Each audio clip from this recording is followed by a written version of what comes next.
Interested to see what happened to the guy that got his cup of coffee.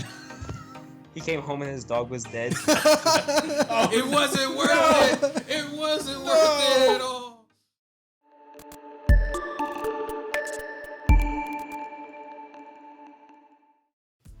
Hey everybody, welcome back to the Geek Branch Podcast. I know it's been a little bit since we've done this. It's been a bit of a break, and it's been a interesting year for everyone in 2020. So there was a lot of transitions for everyone across the world, including Geek Branch. And so with that, I was testing a lot of different things. The guys that you're used to seeing, they've been going through, changing jobs and different things.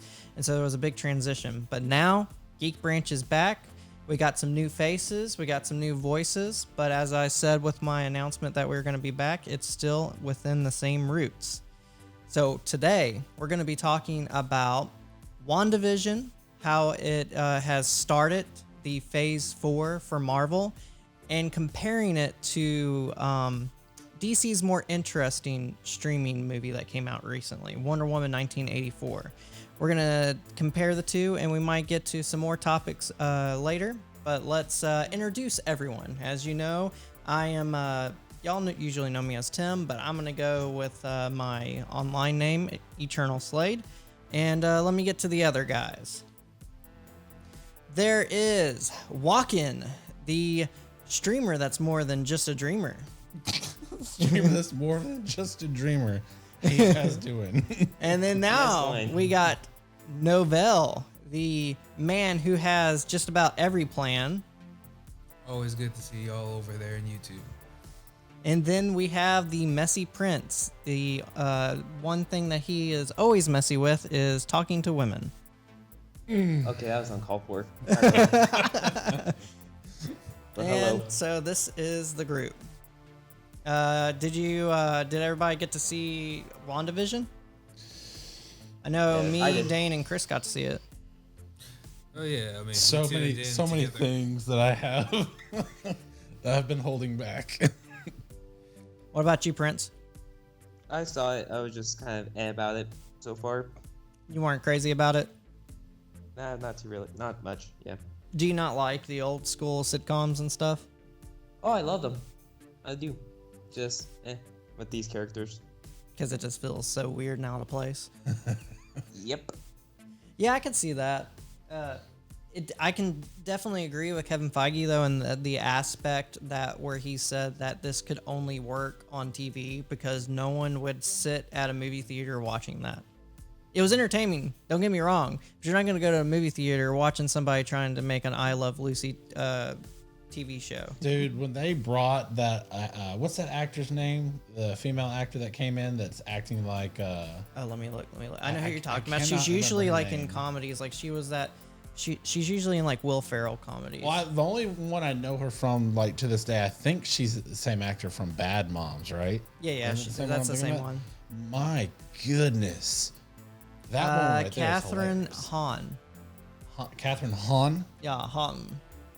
And yeah, she's been in a lot of different movies with like Bad Moms, a bunch of different Will Ferrell movies. I'm trying to see which ones.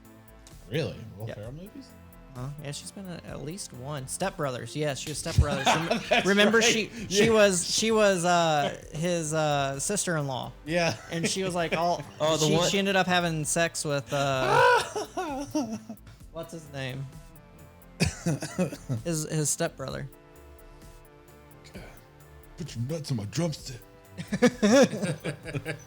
But yeah, she was my one of my favorite parts to it because she like literally is like I feel like the character that's making you realize that things are not as they seem. My God, me and Dane were laughing so hard.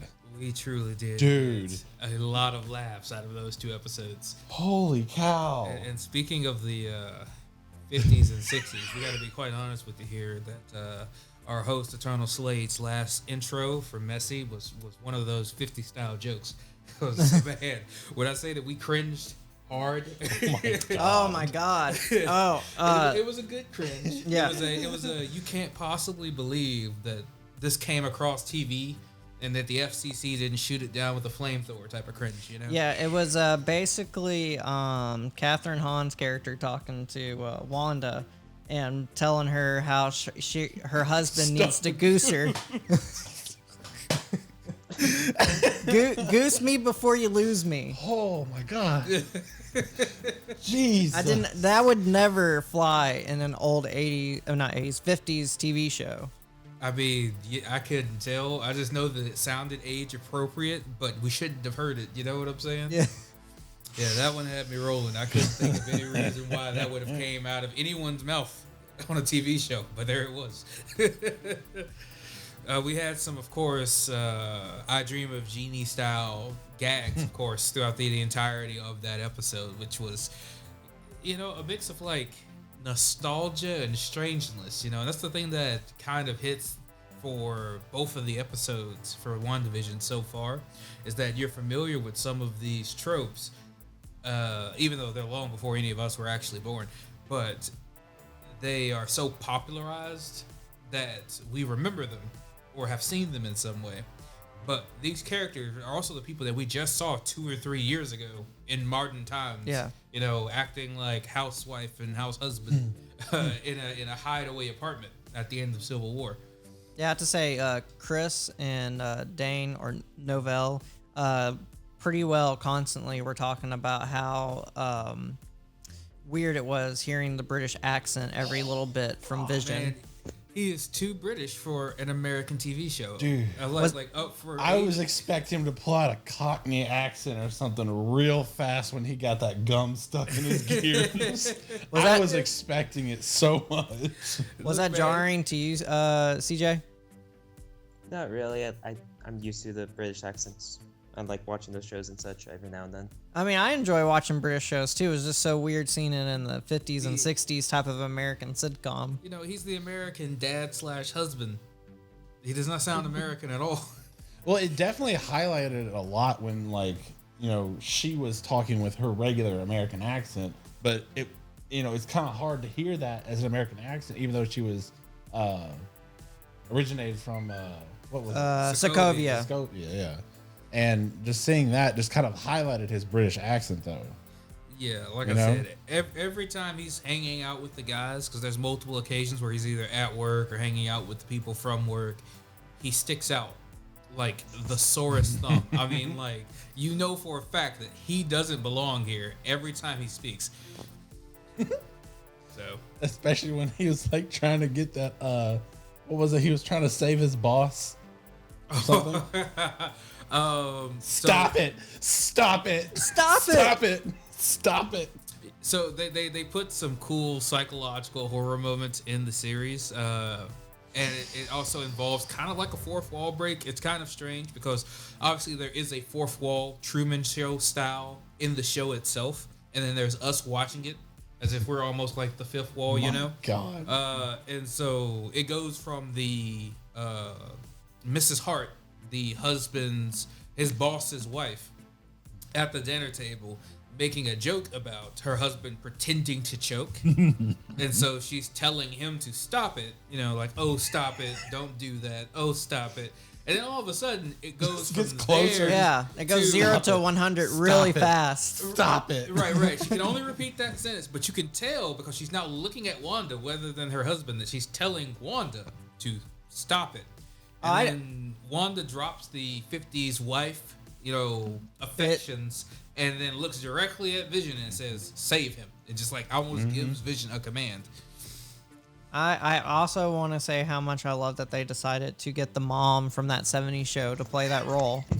Yeah, no, That's she was funny. perfect for it. Yeah, Kitty is perfect for like that sitcom, She like has not stereotypical aged. mom. Yeah, I don't know Deborah what Jo. she's drank. She was born in 51, so she's on up there. I mean, next thing you know, though, that show's gonna have Betty White walk onto the screen. Oh my God. I was like, they were Hey, if they had Betty White would be perfect for the 80s episode. exactly how I felt about it. Yep. Yeah, she'd be perfect for that. When they start bringing in the imaginary grandparents to the twins. Oh They my God. definitely need some sort of reference to that 70s show. And I know it was made in the 90s, like late 90s, But it would be funny for her for them to make some sort of reference with her in the Red's 70s just gonna episode. pop up out of the sewer Yeah. in a bee suit. They Is said that what you want? Is that what you want? Yeah, because we definitely got to cover 70s and 80s. So Yeah, I don't know what the F was up with the bee suit or why the person was in the bee suit. I mean, I understand they were probably trying to infiltrate whatever the heck this world is that Wanda has created, but I don't know why a bee suit. So we have our own theories. It's inconspicuous. Yeah. I mean, yeah, but then it also had like the sword symbol on the back. Yeah, and it was also surrounded by bees, despite him coming out of the sewer.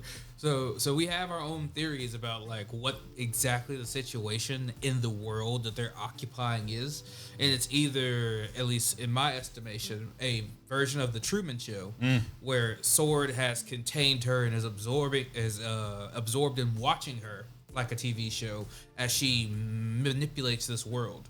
And so they may have thrown her into the zone, wherever it might be, where her powers are in effect, and other people are either sent in there in purpose, like all the people that are occupying it are Sword agents that have been caught trying to help her, or conversely, she has just popped up somewhere in middle America and just hijacked the town. That's very possible. Like, honestly, I can totally see it. Because, like, you remember in, I believe it was the Avengers Age of Ultron, where she first appeared, right? Yeah. Yeah. She was doing hijacking on Hawkeye, or not Hawk. Yeah, well, she Tony attempted to do Stark it on first. Hawkeye. Yeah, Well, yeah, that they didn't weren't work gonna out do. very well for Yeah, her. because he was like, "That's not happening to me again." She had a very strong power of suggestion that was an element of what she could do, and she uses it on Hulk, and she uses it on Iron Man, and she uses it on Thor, and she can turn the Avengers against each other as long as they are listening to her suggestions. This, of course, is a massive ramp up to the point where she's more in line with her comic book self, where she's warping reality. So we don't know which one came first, chicken or the egg situation. Did Wanda lose control of her powers and put herself in the situation? Or did Sword throw her down the rabbit hole because she was losing control of her powers? I think it was both. Like a combination of both. Like she lost control and then they were trying to contain it to make sure nobody else would maybe get hurt or maybe for their own well-being. I don't know. Right. So it obviously feels like a containment project because we saw with the Tor helicopter that was banging against their window when they were sleeping at night. They thought it was the tree outside, but it was actually a little remote controlled helicopter that somehow crashed, either hit a branch or the wind pushed it down. But made a really big thump. Yeah, Yeah, so yeah. so Like a one of warping- Go ahead. one of our theories was that anytime something goes into her world, it essentially turns into something that would be from maybe that decade that it's currently stuck in, or something that would turn it into a non-threat, essentially. Right. Eventually it converts. Yeah. So when we first see it, it looks like an RC helicopter, like you might have seen in the 80s. It's red and gold, I think, like Stark colors. I don't even think it would have been an RC helicopter. I think it was literally turned from like a drone to straight up a toy. Yeah, Like, yeah, there's it no- made I more don't think sense there's for any, it to be a drone. Because it looked like I was staring at the wheels for a hot minute, and I was staring at the blades for a hot minute. They looked like they were just on like a bolt or something that you'd Yeah, see a little something kid really spinning. simple. Something very simple. So like I feel like it's kind of like you're saying, it's falling from this big like dome like, I don't know what you would call it, basically a world that she's Right, created. the artificial world, kind Yeah. of like Pleasant Hill in the comics, minus the Yeah, cosmic the cube. drone is falling into this world and then becoming a part of it, but in the process, it's transferring from one thing to another. Right, and we obviously see it because the whole night has passed. Right, if she had probably found it the moment it crashed, hit the wall, and made that big thud, they went outside and she had seen it. She sees it the next morning, and by that time, it still has its colors. Yeah, that's the question though. Right. If she had not have seen it, would it have still kept its colors later on? Would Well, it have lost the colors? I imagine that as long as she's not paying conscious attention to something, anything slowly changes to fit the world as she sees it. It's gonna go into that form. Right. Yeah. So I think that over the course of the night, it had began to make the transformation, but it wasn't complete. So it was obvious to me that it looked as if it was what's the worst way of putting it? It looks to me as if it was beginning to transition. So it still had its color, and it looked like it was a toy maybe from the 80s as opposed to something from the 50s. Because it looks like it was something that could have been controlled by a remote control. if you given it enough time, it would have gone from something really modern, 2020, 2021, a drone, all the way back Actually, to it's some like child's toy. It's 2025. Oh yeah, you're right. They have the time skip in their universe. Yeah, time skip. Or it might be yep. 2026 by then. Do what? What'd you say, CJ? I just said yep. I was Yep. agreeing with that. What did you think about the whole reference of the color though, CJ? When it like literally is the first time you actually see color, referencing that what was it, that show that we saw? Oh, I immediately thought of when you saw color, I thought of the movie Pleasantville. Thank you. Yeah, I don't know. With Tobey Maguire. Yeah, with Tobey Maguire. Mhm. That is a good movie. I love that movie, and that's what I thought of immediately. Because also like when they first at the last episode that we saw when they kissed, color came around all around them, and that happened in that movie as well. Well, and then we also had the scene with the Stepford wife that she broke the glass and blood actually had color. Oh yeah, let's talk about the crazy, really bizarre cult chant that they would do in the second episode. For the children. For the children. Children of the Corn were like Jesus. Yeah, I was like, at first I thought it was like a Stepford Wives like type of like reference, and then I realized that movie came out in the 70s, so it was like they said, Children of the Corn. Yeah, it was definitely Children of the Corn. Yeah, That whole scene was very strange, and like it got even stranger though as soon as that radio came in and that dude was asking for Wanda's name by name. Right. The radio was trying to get her to acknowledge it, and she was ignoring it. Yeah. And eventually she destroys it. And because she destroys it, the Stepford wife, the queen of the housewives, as you might refer to her, I think her name was Dottie. She She's has a awful. reflex to the explosion and crushes the glass in her hand. And that's the first time that we actually get to see another piece of color kind of recognized by the rest of the world as well, because the Stepford wife, she says, "How do you get blood out of a napkin?" Or how do you get blood out of a good handkerchief or whatever? Yourself or something. Yeah. Right, do it yourself. The actual answer to that question, by the way, for people who are not housewives, is hydrogen peroxide. That's how you get blood out.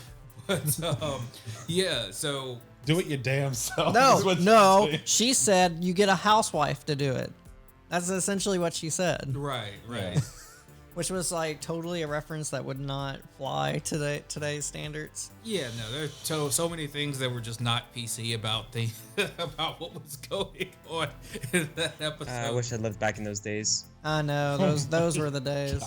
Because what's one of the other great ones? They were going through the relationship catalog from the 50s, and they were like, "Do you know that was single so men dark. die like twice as often as married men?" And I'm just like, Whoa! "Oh, okay, thank you.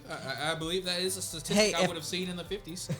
Hey, all I'm saying is if they talked about that statistic more over in Japan, they might not have the issue they have going on over there right now. Yeah, well, look, no, I don't think anything needs to roll back to 1950s America. We're okay. Just keep going forward, please. I don't want to go into the past any farther. Maybe won't go to pass. we can do the 80s, but no further. I thought it was really interesting because I read one of the interviews with one of the directors, the guy who directed the first two episodes. I don't know if he's showrunner or what. I would have to look. But he said that him and Kevin Feige sat down and talked with Dick Van Dyke to make sure that they stayed true to that 50s and 60s feel. So they asked him a lot of basically advice. And one of the things that he said was is to make sure any of the comedy bits that you do, except for their weird magic stuff, try to make it believable to where like you could do that. And I thought it was funny how like they were trying to do that at first, and then in the second episode it was just like that flew right out of the window because of Vision having gum up Gum the in works, Which where is he's essentially drunk. So one of the also really awesome things was the changed intro from Yeah. the first episode to the second Where it was totally episode. Bewitched. That was the Bewitched intro. Yeah, it was Bewitched. But when it first started playing, I'm like, is this the freaking Jetsons? Because it had the same jingle at the very beginning, and that's the first thing I It said. did. Like the first couple of seconds, that is kind of what you did hear at first, but they were trying to make it their own. But Right. yeah, it did Way. sound like the But Jetsons once you jingle. get to see all the animated characters coming on from around the town, you do recognize that it is the Bewitched. It's a Bewitched parody. I actually wasn't like I love watching the old TV shows. Growing up, I would watch I Love Lucy with my mom a lot, which I saw a lot of I Love Lucy in the first episode. That Oh, totally. the Catherine Hahn lady, she was totally Ethel. I mean, to the point it was very obvious. And then I also watched a lot of Annie Griffith, and I watched Dream of Jeannie, but I didn't watch Bewitched. But actually, I really liked the Bewitched movie with Will Ferrell, where they did the remake. Some people might hate on me for that, but I really enjoyed that movie. I mean, it's more amazing that someone remembers it at this point. Like that movie did just fall into obscurity. Most people probably don't know. I don't know. I enjoyed it. I mean, it is what it is. No Because one's judging. most of the time when they try to do a reboot or something like that, they don't recognize the previous iteration of it, and they try to basically copy and paste what it did, which is a good example of this show. They tried their best to do their own thing in that space of time. Like they tried to make it feel like a real show during that time period, each episode. Like they did a really good job of doing their research. Like even when it came to the sound effects or even the mics itself, you could hear the sound differences from the mics. Like they were purposely changing the quality from what it would have been in the 50s to what it would have been in the 60s, because there was a lot of difference with visual quality and sound quality. The screen resolution, Yeah. classic. Yep. Yeah. I think it's 4:3, and then it's progressing up to wider and wider resolutions. And I know I might be jumping a little bit ahead, but I think this is a prime example of Marvel getting it right when it comes to dedication to a decade, when they try to really make sure that they get something right. Whereas in comparison to what DC did with Wonder Woman 1984, they did not get the decade right, in my opinion. They did not get that 80s feel. I didn't feel Yeah, it. they definitely had their homages. They had their moments, Yeah, but they it had their wasn't like homages, but it wasn't like Stranger Things. Stranger Oh, Things man. got, the 80s feel down to the T. And then you're going to make a movie set in the 80s and not do it as well. I think that the word you're looking for, Eternal, is that it lacked immersion. Yes. Dumpster fire. Like, because when we get to Stranger Things, we're in the 80s. Yeah. 100%. You completely feel like you're in the 80s. Yeah, but you also have a fulfilling story that actually has a collective intro, middle, and end. Well, I had a hard time, like literally trying to focus on. Yeah, that movie. I made because I it was made 2 hours and 30 minutes of I a made very Chris long watch slog. the movie a couple of days ago. Yeah, that movie drags a lot. Yeah, A lot. I think all of us hate that movie.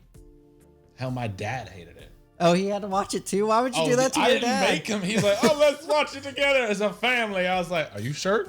I mean, you could have sold me on anything. I'm a huge Wonder Woman fan. A huge Wonder The Woman first fan. one was like perfect. good, yeah, There it was was nothing wrong with the first one. Like I literally had, well, maybe a couple of remarks, but like, I mean, comparing the two, Yeah, it's an ocean of difference. Yeah, I'll admit to that. The first one wasn't perfect.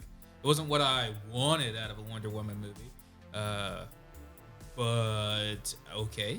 It's like it's It was fine. more the Jeff Johns style. CJ, didn't you see it with your family? Yes, I watch on Christmas Day with them. And your family did not like it, did they? Well, my mom did. She my did? dad didn't really have any thoughts. My Is- sister wasn't paying attention, but yeah. Is your mom one of those types that likes movies really easily? I'm gonna say yes because she likes a lot of the Adam Sandler movies. A lot of them. Hey, It he depends. sometimes gets it Depends- right. Like, there's a couple of movies. Yeah, He that likes have she gotten likes those Jack and bad. Jill. Okay. Yeah. Oh. All right. So that's how you differentiate it. Like, Yeah. if you point out like Little Nicky, I'm like, I love Little Nicky to Oh this my day. God. Yeah. Right. Yeah, but Jack and Get Jill's in like the one of the flask. worst movies ever Get made, the probably. flask. And it's not one of the worst movies ever made on purpose. You know what I mean? Yeah.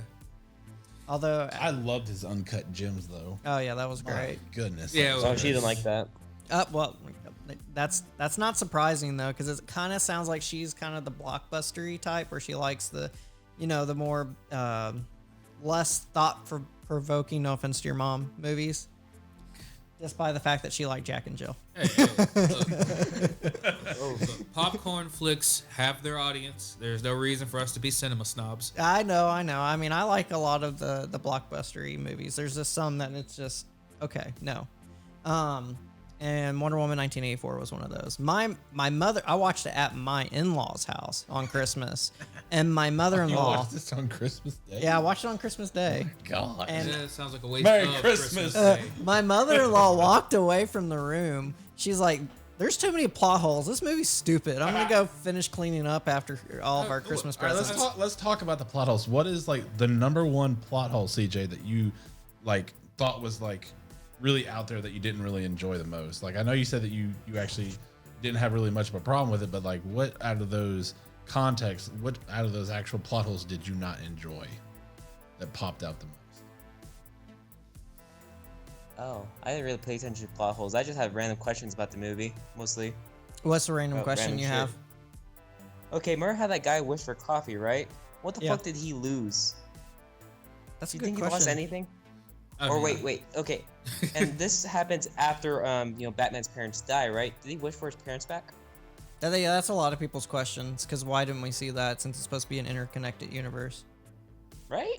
Yeah, I mean, you would assume that he would have done that. Well, or it depends on if he was in a position to answer the wish. If But he wasn't- everybody was pretty well. Well, I mean, they present it like that, but that's a plot hole to begin with. Yeah, that's Not true. everyone could have been sitting in front of a TV at that time. Someone was in a park and didn't get the message. You know what I'm saying? Let's talk about the fact, like, all of a sudden she just remembered that she could make things invisible. Yeah. Well, I mean, that But was there's a supposed lot to of just problems be with how that we whole got scene. Our Bojank invisible jet, but regardless, I know. I Speaking- was speaking of pleased jets- to get to there, but There's a how the whole hell bunch did, wrong with that jet did scene. Steve know how to fly? Wait, we're gonna get to the jet because the jet's a tragedy. But Yes. the most important plot hole about the jet, or just maybe in the movie, The fuel? is that they can't make it to Cairo. Yes. Yeah, it's the that fuel. They can't, Also, they can't making make it the to jet Cairo in invisible jet. does not make it disappear from radar. Well, yeah, That's what we were talking about. Well, yeah. I mean, hands down, either Steve accidentally turned on the transponder because it appears in the radio tower or the Airwatch tower. It appears on that console. That's how they know that a plane is taking off. Is that someone turned on the transponder. Right. And then once it gets into the air, because it gets hit by fireworks as they're flying so low that it's maybe like 300, 400 feet up in the air, it gets hit by fireworks, it breaks through the clouds. We know that the plane has physical mass rather than being, actually intangible. It's going to get picked up on radar. Oh, And don't logic that was a this nice for scene, them. though. Don't logic this for them. That was I actually really liked. They that didn't scene, put that though. much thought into the movie, Dane. They didn't think about that. Well, to put it to you very simply, this is what happened with this entire movie. Someone was whoever the scriptwriter is needs to be hanged from a tree. It's Patty Jenkins and Jeff Johns. Right, those two A woman. took the laziest possible route. They came up with the idea, and then they did no revision, and they put no further thought into it. Every single thing in this movie is literally the simplest version of what it could be. Like, they make the wishing stone. Okay, so rather than some powerful God-giving artifact with all these rules and convoluted methods for using it, it's It was just made a by monkey's God. paw. It was made by God. I really would have liked mean- it. Would have been like an illusion of like somehow you giving away something for a reward or something else would sound like something that's coming from Loki. Right. I feel like that would have been. I don't know. That's just me. Well, I'm just pointing out. Though, I mean, if you're referring to like Greek and Roman gods, it would be Dolos. It Yeah. would just be the god of treachery and the god of tricks. Because that's more of what she handles. She Yeah, doesn't that is really true. do. I She mean, doesn't that do would Norse actually be mythology. more- her pantheon is the Greek pantheon. Yeah. Perhaps the Roman pantheon, depending on if they update it that way. Because that was Ares in the first movie, and Ares is Mars, the god of war. But so what was happening there was that, like I said, with the wishing stone, what is the simplest story you could tell about something that grants wishes? The monkey's paw, where you make the wish, but the wish doesn't come out the way you want it, or the wish comes back to hurt you in some way. Yeah, they use some of the laziest like movie tropes possible. Right. And then or they're you- just like, well, we're just trying to make an 80s type movie, so that's the reason. Lazy. Yeah. Yeah, everything was. You saying 80s super movies were lazy? You know what I mean? And like, on the one occasion in which they decided to take a unique aspect to what could have been a very common trope, they don't play it to full length, or they don't even apply any thought to what it looks like. The perfect example of that is that here's a unique thing from that movie: how Steve Trevor was brought back, quotations on back. Him almost like spiritually or Embodied? illusionarily hijacking some other dude's body. There's so much wrong with that whole situation. That's a weird. creative idea, though. That's something that you don't normally see for bringing someone back from the dead, is throwing them in someone else's body, but only the person who loves them can see them. That's a unique concept, but they did nothing else with it. They never bring up the fact that that guy is Had walking another around. life? Is walking around to everyone else. He looks like that dude. Like, so for instance, they were like, we can't get to Cairo because you don't have a passport. Yeah. Because Right. Diana's looking at Steve. But if you look at that dude in the mirror, which they do several times, he still looks like the dude that originally was there. And he could have very well had a passport. Or gotten one, and No, they no, could no. have left for No. Cairo on a normal plane. They didn't have to steal the jet. It's But- only because they didn't recognize a plot point they made. But Dane, then they wouldn't ever get to do the funny, we finally brought in the invisible plane. I guess, but look, that's my point. Is that I mean, let's they just had- throw they had a logic out of the checklist. window. They think that's what they do in comic books, right? You know? You know what I would have loved to have seen as a comedy relief would have been like the dude's girlfriend or Right. some chick that he was, Yeah. Netflix and chilling with. Right. At the time where it doesn't exist. in Netflix But and potentially chilling. his significant other. Literally come in out of nowhere and be like, "Hey, I called you and you didn't answer. Well, like, who is this girl? Yeah, Like, why is she in your Why bed? is she with you? Why is she in your bed? And you have to realize also 100% Who that dressed you? Steve Trevor has none of this dude's memories, none Right. of this dude's context for life. So anyone that he would have known, he would blank on. Yeah. You know Yeah. what I'm saying? There's so many things that could have been done, even if you just gave that whole idea 10 minutes of film time. Yep. There's so much that you could have done. I mean, and then the most common thing with that whole situation that people keep talking about is where they basically made Wonder Woman essentially rape an unconscious man. Wait, what? Well, Yep. Hold on. Well- Say it again. Yeah, I mean, the guy had no say in what Steve was doing with his body. right. But at And the he same- boned Wonder Woman. No, but look, at the same time, here's the issue with that. It's the same reason why she couldn't figure out just take a regular airplane with his passport, is that she never saw that dude as that dude again. It was only Right. Steve. Well, So at I the agree- very end, she never consciously went out of her way No, to do that. of to course that guy. not. But still, it's like she's Wonder Woman. She wouldn't do that. Right, if she knew. Right. But, But she the whole did know. She did know. She just chose to forget. Or it just overrides itself time and time again in the movie. That's the I writer's know, I fault know. for letting the character It's the writer's forget that. fault. It's not Wonder Woman's fault, obviously. Right. Oh, man. No, and sometimes it is the character's fault. No, Sometimes I'm you just get saying in this people- situation, it was clearly poor writing. And then once again, another thing that was just oversimplified, Maxwell Lord. Oh, don't even get me started. Like you said when we had a conversation about this, he's Wanda. essentially the Richard Donner's Lex Luthor. Yes, they 100% decided to go off and take the original Superman's Lex Broke Luthor ass. character archetype and just slot it in. Well, interesting tidbit. Jeff Johns, his first job was being the assistant to Richard Donner while he was on the set of Superman. Really? Yep. So that is probably why he was lazy. He decided to take his old boss's ideas. because his behavior is the same. If you don't remember the original Lex Luthor, that Lex Luthor was kind of a con man as opposed to a actual hyper intelligent businessman. Right. He was relying on people's hopes and dreams and So he desires. was more and of the Wolf of Wall Street type right. of deal? He silver-tongued, sweet-talked people into believing in him. And when they believed in him, that's how he got his advantages in business. Yep. You see that with Maxwell Lord and the Arab Prince when they go over to talk about the oil fields. I'm just like, I guess you could call it Arab, but Egyptian Prince in Cairo talking about the oil fields. And so I sat there and I'm just like, I feel like I'm looking at Lex Luthor, not Maxwell Lord. And that's literally just it. That's the summary of his character. Nothing else gets brought. He's nothing like Maxwell Lord. First of all, there are similarities to Maxwell Lord and Lex Luthor as characters. Obviously both being very wealthy and evil masterminds. But Maxwell Lord, first of all, would never sacrifice himself in the way they have him sacrifice himself in the movie. Well, because that's the once again the simplest answer is like, how do you resolve the moral issue of the villain? Make him understand that despite him being a capitalist, hell bent on excess, always extracting more and more and more, make him realize that there is something more valuable than the money that he's making. Right. And that's his son. Well, yeah, but the other issue is that Maxwell Lord would never make himself the monkey's paw, you know?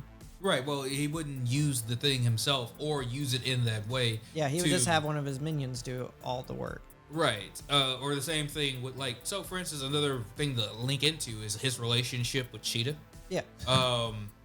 Cheetah's character goes from being a literal knockoff of Jamie Foxx's character in Spider-Man. She is no different from Electro. Well, there's a lot of comic book characters that do this stupid crap. I mean, the other example is Jim Carrey's Riddler. But that's not her. That's not her comic book character's No, not at all. Or Not at all. motivation. Yeah, that isn't Cheetah. Yeah, because Jim Carrey's Riddler, and then the other example is Michelle Pfeiffer's Catwoman. It's been done a bunch of times, and I think Catwoman's the first one, and it was actually done well. Well, I mean, but more to the point though, it's that it starts off as a what would you call it? A admiration for the hero. Right. Right. They like the hero's confidence. They like the hero's fame. They like the hero's ability to just emote and be. They want that for themselves. They want to be the type of person they see in Wonder Woman, in Spider-Man. And so they model themselves after that the moment they get any type of power. It seems like they get their powers and come out as a hero, right? And then they spiral down because that isn't the thing that they actually needed. It's not really them. It's something that they've taken or gained suddenly, like Electro, that is allowing them to be this way. And because it's artificial, they become villains over time. And normally you get more development than that, because that's exactly what happens with Electro. Electro got character development to become the monster that he eventually became, right? Yeah, except for Cheetah not. got none. She did not. She had like one situation at the park with the creepy dude. Right. She went from being creepy drunk guy. I want to be Wonder Woman. Yeah. To I'm trying to be Wonder Woman. To I want to be an apex predator. I'm like, wait, that's a large leap. How did we get here? Yeah. How has that became your wish? And why cheetahs? Like, there's no connection to her and cheetahs. Like, you would have thought, like, at the very least, with the type of jobs that they both had, they would have had some sort of reference in some form or fashion with her working for the Smithsonian, showing her passion for cheetahs. Right, or the artifact that turned her into a cheetah, right. Or the curse, or anything that would have connected the dots. But she just wishes for arbitrarily. I want to be an apex predator. Dane, don't you get ends it? Up becoming a giant cat. Don't you get it? Cheetah print was in the 80s, okay? I guess. Her favorite pair of pants really stuck. Here's the only thing I didn't understand. Like, I literally at one point I was beginning to wonder if the kid was even real. Like, there was a scene where they transitioned behind the actual what was his name again? The protagonist. Which protagonist? Wonder Woman? That doesn't matter. He's talking to his son, literally in his office. Oh, you're talking about Maxwell Lord. Talking about Maxwell Lord, and he's literally talking to his son. And then one of the actual stockbrokers that he was, or not stockbrokers, but one of the oil companies that he made a contract with and shares and whatnot. He literally was talking to him, and his son disappeared. Yeah. And then he slowly transitioned behind him, as in appearing in a thought. I literally, at one point, I was beginning to wonder, like, oh shit, this dude is seeing shit. He's literally losing his. He needs his vitamins. I mean, the number of times that he says Max gave me like it stressed my soul. I'm just like, look, we understand. You love your son. Stop calling his name. Literally every minute, Max. Stop it. Max. Stop it. I was just like, stop it. Stop it. Hey, that guy, by the way, is another major DC person as well. The guy that he screwed over and got arrested. I forget what he was, but he was another big name in like DC, rich, evil person. Really? Yeah. What was? I'm trying to look up what the name of the name's escaping me now. It's one of the things I just didn't pay too much attention to because I was frustrated with the movie. Stag. Stag. Yeah, Stag Industries. He was Simon Stag. Yep. So I sat there and I'm sitting and I'm like, look. Yeah. Yeah. Apparently. He did not. He did he found a fountain of youth just like she did. I know. Right? Kitty and Stag both got it. I think CJ was trying to say something earlier. Wait, what? Weren't you trying to say something? Your mic kept picking up, so that's why I was checking to make sure. Oh, okay. Yeah, just continue. I'm enjoying this conversation. but that's my point, is that every aspect of this movie, literally every aspect of this movie, was a gross oversimplification of concept. From how the jet became invisible, to how the MacGuffin worked, to who the villain was, to how Wonder Woman acted. And then the worst part of it is, if it wasn't drawing from something else, literally copying a trope one for one, it was attempting to use some of the most famous tropes and then failing to earn them. And that's the thing that irritated me the most, is at the very end, Wonder Woman tries to concisely wrap up everyone's arc in the movie in a heartfelt speech, like Tolkien did in Lord of the Rings. Yeah. I forget who is that's giving the speech. I think it's Samwise. That kind of Sam. Yeah, that wraps up everyone's journey throughout the entire arc, sums it up in one cohesive, like, empathetic pull for the audience. But it falls flat. And in this, it wasn't earned. Yeah. No one who we're talking about here earned that speech. First of all, okay, in that scene when she war wrapped still her happened. lasso and talked to everyone, why would all these people listen to her? Why all of a sudden did she gain that ability to do that? Right. Like, there was nowhere in the context of the movie that could do that. Right. So, I mean, the worst thing about it is here's another thing about it. I mean, I lasso know that reach the an lasso airplane? the lasso has a lot of abilities that's not talked about in the movies. Right, but that's the whole point about why they decided to, like, only put their big toe in the water of dealing with the gods. Because, like, these things are all God forged. Her bracers forged by Hephaestus. The lasso, God forged. I think it's Hecate, or I don't know which origin for the lasso they decided to use, but they're all magical artifacts, or divine artifacts, I guess you could rather say. And then there was the eagle suit she wore. That got brought out for literally 5 seconds. 5 freaking seconds. Right, wasn't properly earned. But my point being is like, all of this stuff would have been handled much better if they linked everything solidly to the gods. Just literally explained it as the gods are the reason why this works. You know the why invisible they jet, did?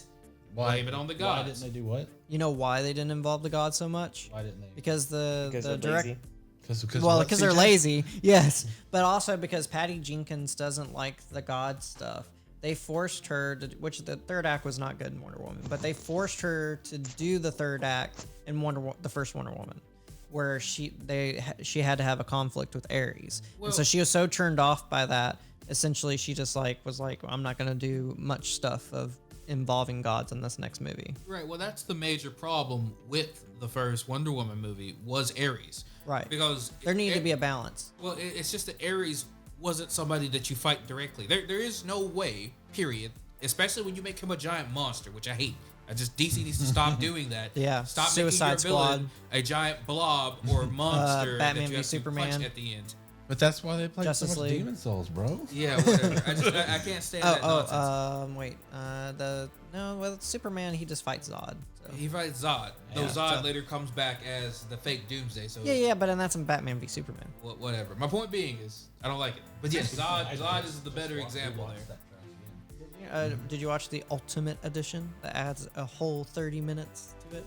Wow. No, I didn't want to watch that trash. Yeah, it's like 3 hours long. Yeah, let's not. All right. I watched it. You know, it is better with the extra 30 minutes. The It does only help. reason I wanted to watch it is just so I could rewatch The Flash being on there. That's it. But regardless, my not a point fan going of that back Flash. to Yeah, I don't like. No. I don't like Flash all too much. what's his name? Ezra. What is a TV show? I mean, that was nice. I thought that was cool. Which one are we talking about? Ezra Miller? Yeah, Ezra Miller. Okay, yeah, no, I do prefer the TV version. Look, first of all, I'm saying, like, from a movie preference, I thought that was, a different standoff of them doing. I just we want- literally got way off task. I know, that's fine. I want to go back. That's to Wonder fine. Woman. That's fine. I mean, it is a podcast. That's what typically happens. I just want to say, I thought anime running was bad until I saw him run. Hey. The Naruto run, regardless of how dumb it looks, is actually pretty effective. Just want to point that out to you. Not that I'm the type of guy that would be dumb enough to look like doing that. I just want to point out to you that it actually is a pretty reasonable way of running. That's it. Enough about the physics. Back to Wonder Woman, the first movie. The problem with Ares, which it carries over into the second movie, so this is still relevant, is that what should have been the case, done with a proper writer and a smart script team, was you don't fight Ares. You could never beat the god of war in a conflict. He literally has dominion over all things involving direct physical contact. You know what I'm saying? Any amount of, I got a sword and a shield and I'm going to fight you until the very end, he wins. Because he's literally the epitome of that fight. He's literally the cosmic manifestation of people punching each other. You can't beat him in a fight. Okay, so I looked and I saw there was actually a third person to help with the movie, and this guy wrote all of the Expendable movies. If that says anything for you. He wrote all 3 Expendable movies and that terrible What's his John name? Claude Van Johnson TV show for Amazon. What's his full name? His name is Dave Callahan. Oh, wasn't he in that new Godzilla movie? Yeah, he did the first Godzilla movie. Oh. The original one? Yeah. The one with the Mugos? The newer one. Yeah. The American one. Yeah. Right before Shin Godzilla Yeah. came out? Yeah, okay. Okay, that guy's not great. But, so for Ares, the proper solution was the way that you beat him That was really to... got in your growl, didn't it? Yes, it did. I'm not getting over it. The way that you... Jesus. Because it was a waste of a perfectly good, powerful, emotional storytelling moment. Because the way that you beat the god of war isn't to run up and punch him. You should never be able to Also win a waste that of way. good actor. You should have convinced everyone on that battlefield to stop fighting, and he loses. He's powered by conflict. While she's over there acting like Superman, getting in his face and punching him, all the guys on the battlefield are killing each other. You know what I'm saying? So he's getting more powerful from all of that fighting. Every second they keep fighting, the bigger and badder he gets. Yeah. You can't win. Yeah. World War I's going on. You have to stop them from fighting to beat him. And they completely throw that entire reasonable story arc out, where the moral conflict gets solved by the hero. But the third act needs to have big monster fight. Right, it has to have this dumb, giant, great villain, which is something that Marvel and DC did Unmasked with metal from Right. the wall. time and time again. And I'm like, this defeats the purpose. Every single instance of it always defeats the purpose. It always just ends with giant, great blob of death. It And that's irritates why me. WandaVision's interesting, because it's not going to go down that route. I hope. I mean, it might involve a giant bee monster, but that's fine. Okay, so there is 2 positive things I have to say about the Wonder Woman movie. First, well, no, 3. First, the mall looked cool. That's about it. Second, the opening credit scene was actually really cool, but it had nothing to do with the movie. Where they did the Olympics. Well, it's because that's supposed to be the moral of the story. It's the moral Be thread. honest. Yeah, don't cheat. Yeah. Earn what you want. And that's the whole point of the stone. Right, but they The stone found a is- roundabout way to finally bring that back. Right, at the and I end. sit there and I'm like, look, another thing that irritates me so much is that you start with that moral story of don't cheat, earn what you want, play fair, play honest. And rather than having Wonder Woman go down to Hades and get Steve Trevor like Oedipus Oh, that'd have did, been a lot cooler. or Orpheus, what is the name of the muse from the Greek myth? The one who goes down to Hades. No. Yeah, I mean, come on now. Seriously, some of you guys have to remember your mythology. He goes down to Hades to get his love. But Hades' deal I must have is- missed that class.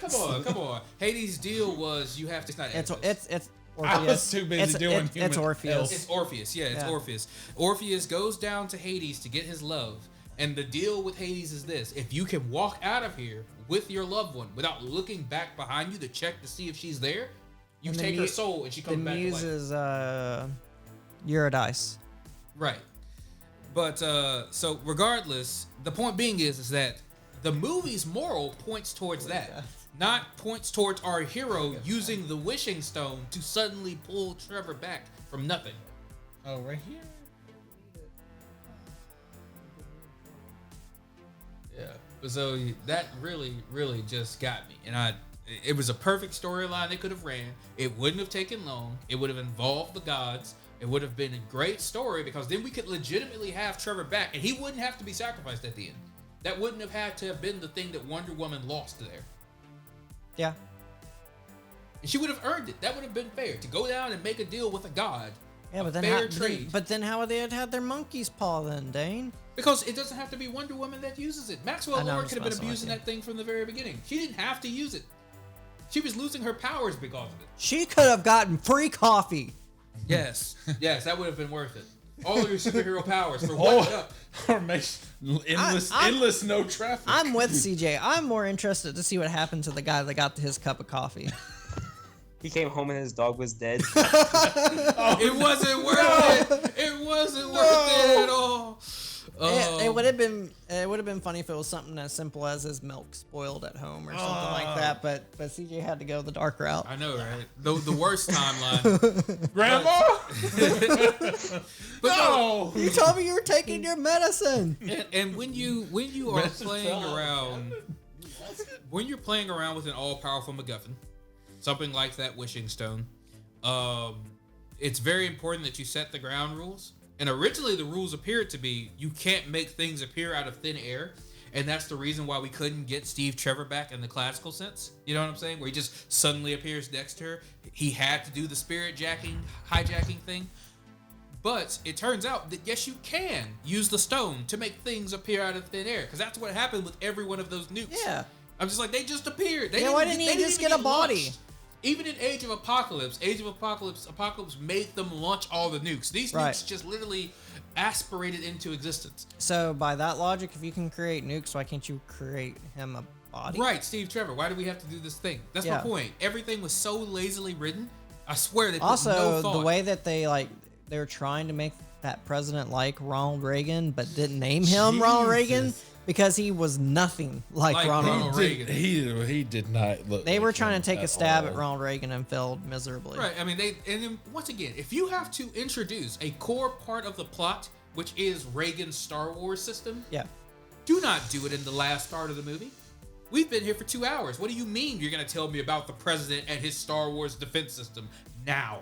It's the third act, Dane. You got to wrap things up. No, you can't introduce plot essential They could have material. wrapped it up right there at the building. Oh, it's downstairs. It's down. No, I'm just it's saying. below us. You can't introduce plot important material in the third act. You know what we call that? We call that Deus Ex Machina. We call that all of a sudden, here's the important thing you need to save the day that didn't exist until right now. Of course. It's like if she had randomly walked out and found a magical sword. I'm like, what? Where was this? In a stone. Okay, so my third positive thing was with that messy script, how terrible it was.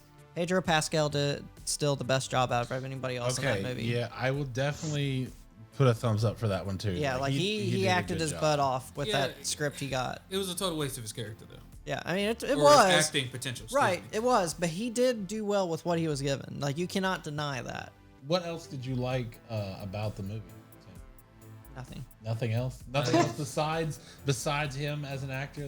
That's the only thing you enjoyed. I mean, I didn't like the Okay, what character. is there I anything just that you could enjoyed? recognize his I ability. mean, I really enjoyed the actor for Steve Trevor.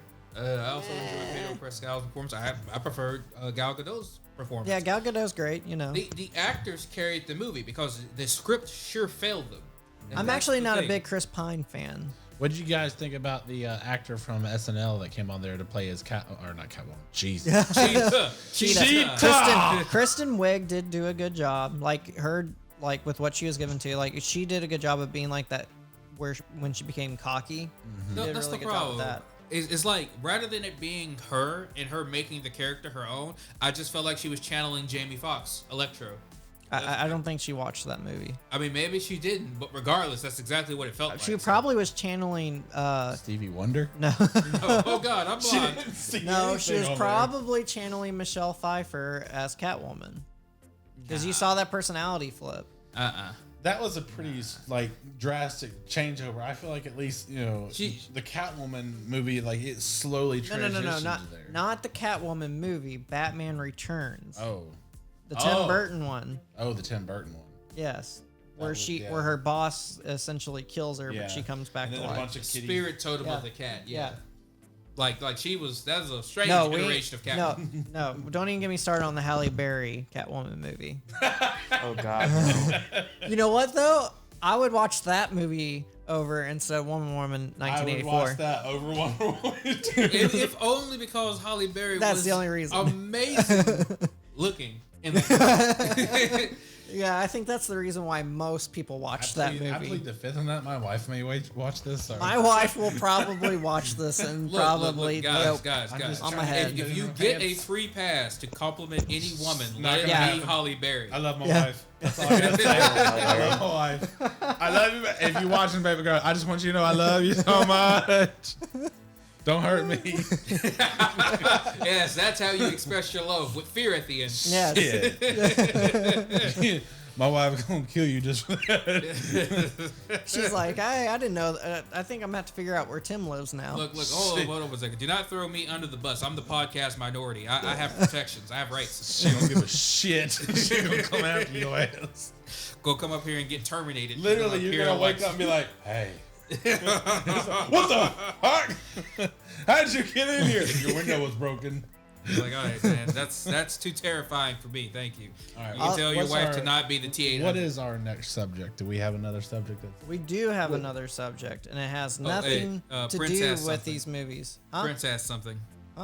What's up, Prince? Okay, remember how at the end Maxwell Lord was taking whatever he wanted from people, like all those people that were making wishes, right? Yeah. And he takes your life force and all this shit. Yeah. How you think he killed in the very end? Easily a couple of million. I mean, are we being serious here? Because in reality, the number of people that either died from dumb wishes or his ability should probably rack up into the millions. Yeah. But being the movie that it was, Unwishing itself? yeah, no one died. So Yeah. Oh, I came back from my heart attack. Because everything was undone, remember? Like when the guy wished the lady was shot, they undid it. Yeah, so no one died. Oh, wait. Was it that she got shot or that you just die? I think it was No, just, yeah, she got a heart attack. No, yeah. Heart He attack. wished he took back his wish, which Yeah. was her dropping dead. Yeah. Maxwell Lord took away his wish about being the stone, Which but took all the over consequences everything. still happened. Yeah. But you saw a lot of the stuff being undone, Yeah, like but wait. like the Hold on. nuclear fallout He has a point. was Now, undone. wait. Because technically, Cheetah still would have been strong, though, right? Because she took a wish on the stone, and then she took another wish. Well, that's why they said that you might be seeing Cheetah in the third movie. What the? even though it doesn't make sense because the wish that should have got undone was the cheetah wish, not the super strength wish. Yeah. She had super strength before she saw Maxwell again, right? No, that's my point. is Yeah. that the wish that gets undone. She should is be the most normal. She should be normal looking. Yeah. Oh yeah, no. She She's should not definitely be cheating. she's definitely gonna be normal. I mean, at the end of it, she was normal looking. Yeah. Yeah. She was looking over the edge and on the side of the mountain, and she was looking normal as can be. She didn't have any fur in her face, but you got the impression though that she had lost everything. In my mind, that's why I felt like she just didn't have any more strength. She was reverting back to her Don't old even get me personality. started on. First of all, the CGI for her character was so bad that they had to keep her in the dark, so that way you wouldn't have to see Yeah. how bad the CGI was. Every time she appeared, it's like, let's turn down the lighting, turn down the brightness, increase the saturation, whatever it is. Put 'em make in sure the we don't water. Get a good, we don't get a good Too shot. much exposure.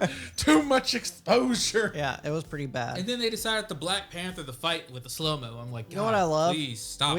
We talked about WandaVision for like 20 minutes, and then we talked about Wonder Woman for like 40 minutes. I mean, because it was easy with WandaVision because we enjoyed it. Because Right. Marvel sometimes DC just needs to kind of learn some lessons from Marvel.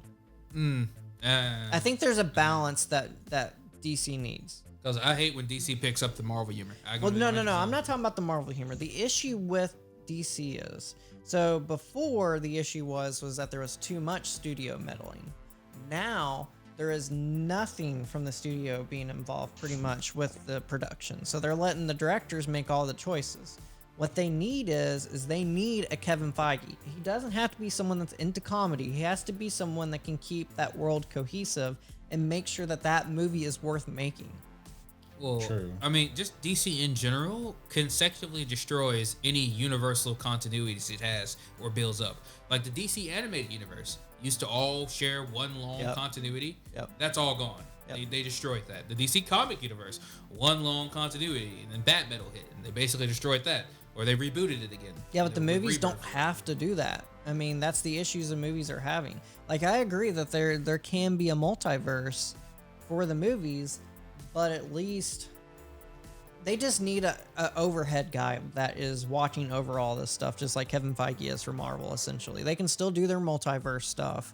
They don't have to have all the movies connect to each other, but they have to have a creative that makes sure that this stuff isn't just like the director going too far with trying to make it their own thing. kind of like what happened with Star Wars with Kathleen Kennedy with her hodgepodge mess with the sequel trilogy, where she didn't even like set to have like a plan set out for those 3 movies. Yeah, she just gave it to 3 independent directors. Right. It's like, you guys each take a swing at it. I'm like, that's not how you write a trilogy. That is not how you write a trilogy. Let's stop. Like, you're not swapping genres. You're literally continuing a story across 3 movies, so you can't do it that way. Right. And as we saw, it didn't work. Right. So.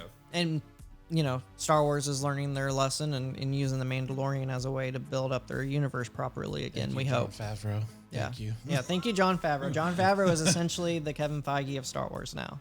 And DC needs that person. They need a person like that. And so, but my thing is like, while I appreciate that type of production or direction, I don't know what you want to call it, that movement, we just left the Marvel decade. I don't know if that type of style carries another decade. It doesn't have to be Marvel style. That's not what I'm saying. I'm saying No. I'm talking about that type of storytelling, that Right. type of overarching decade-long plotline storytelling. I don't know if it carries another decade. I mean, we can see, but I think it carries over better in the streaming universe. You know what I mean? yeah, it could. It totally Right. could. And HBO Max, with its first premiere being Wonder Woman 1984, was not a good example of something that should have premiered on streaming. That's just my opinion. Whereas WandaVision was something that I felt like was unique and belonged on a streaming service, or at the very least on a network television channel. Fair. And if you look at the original Netflix Marvel universe, Yeah, I mean, That Daredevil worked well. and all those were perfect for Netflix. It fit into the mold perfectly. Yep, that is true. So, I mean, that is a fair point, and it worked. So, Right.